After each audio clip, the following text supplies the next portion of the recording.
When I was growing up, life was just different. You know, people would talk to each other and have a dinner while telling the stories of everyday's living.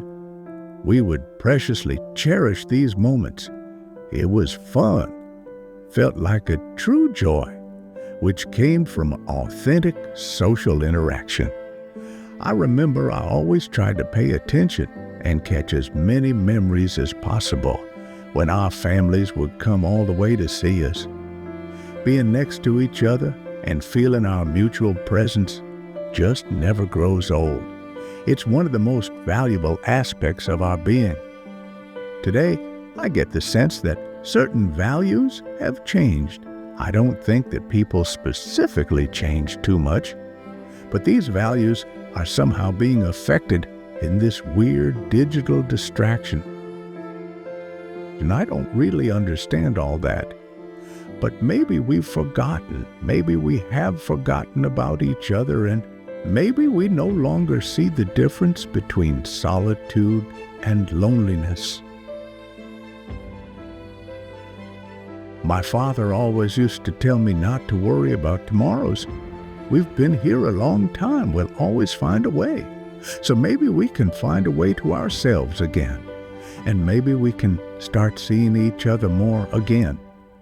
Maybe we can rediscover our true core values and see them from the right perspective. When I was growing up, my father used to tell stories. He spoke of a time where the phone hung on the wall, before screens dictated who we were, what we saw, who we knew. He described a world where friends weren't just profiles, where interactions wasn't another word for likes and comments. He'd tell me, your generation forgot what it meant to be human. I think he meant we forgot how to see past the screens. We forgot what it meant to feel something real, something that wasn't coded or curated. He was right. We forgot how to see each other. My whole life, it's been algorithms. They decide what's news, who's a friend, even what I like. They say it's personalization, but it feels more like a cage. Sometimes I try to imagine what it was like before everything was just data, before your friends were just profiles, and your opinions were just what the algorithm told you to think. It's like a puppeteer pulling strings.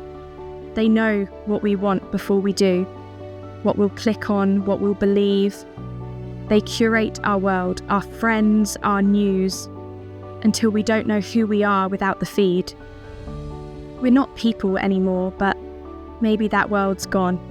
Maybe we've forgotten how to be real. Dad told me stories of his childhood.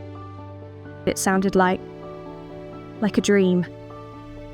Days were spent outside, riding bikes and making forts in the woods until the sun bled into the horizon. The raw joy of scraped knees and real laughter was earned from a true adventure. Now, kids' playgrounds are virtual. Their friends have avatars. They learn to swipe before they learn to speak, to like a photo before they learn to look someone in the eye. The world is so curated, filtered, and controlled. He always said, we've been here a long time, we'll always find a way. But I don't know. They don't just learn our patterns, they become our patterns. They know what we want because they've woven themselves into our very being. Maybe we're too far gone. Maybe we're just echoes now, reflections in a feed, waiting for the next algorithm to tell us who we are. Or maybe, just maybe, we can rediscover our true core values and see them from the right perspective before we fade completely into the digital noise. Turns out all of human knowledge at our fingertips made us dumb. I lost my connection to reality, stepping into a virtual one. Turns out all of human knowledge at our fingertips made life slow, but not lost in the